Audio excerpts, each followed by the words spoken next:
আসসালামু আলাইকুম, আমি জুবায়ের। আজকে টিউটোরিয়ালে আপনাদের যেটা দেখাবো সেটা হচ্ছে Node.js ইভেন্ট ইমিটারটা কিভাবে কাজ করে। এটা গুরুত্বপূর্ণ একটা অধ্যায়, তাই আপনারা একটু ভালো মতন দেখবেন। এখানে দেখবেন যে কি করেছে, এখানে ইভেন্ট যেটা আছে সেটাকে রিকোয়েস্ট করেছে।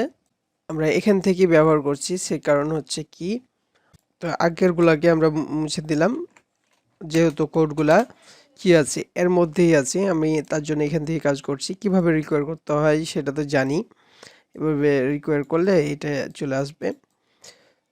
তো রিকোয়ার করলাম, আস্তে আস্তে এই জিনিসগুলো শিখে যাবেন। এটা রিকোয়ার করলাম, রিকোয়ার করার পর এটাকেই আমি কি করলাম, এটার একটা অবজেক্ট তৈরি করলাম।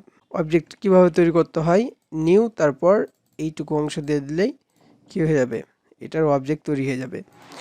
তৈরি হওয়ার পর এটাকে আমরা একটা এর মধ্যে ভ্যারিয়েবলের মধ্যে রেখে দিলাম।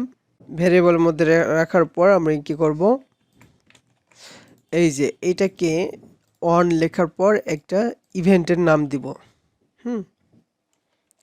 ইভেন্ট নেম যে কোনো নাম দিতে পারবেন এখানে।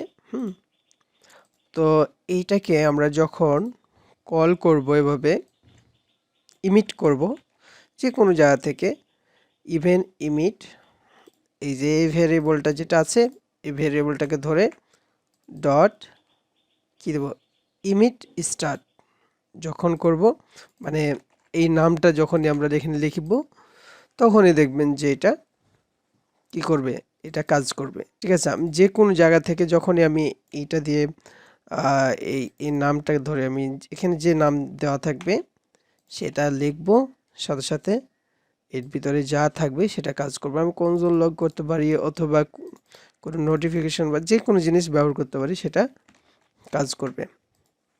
তো এটাই হচ্ছে ইভেন্ট ইমিটারের কাজ।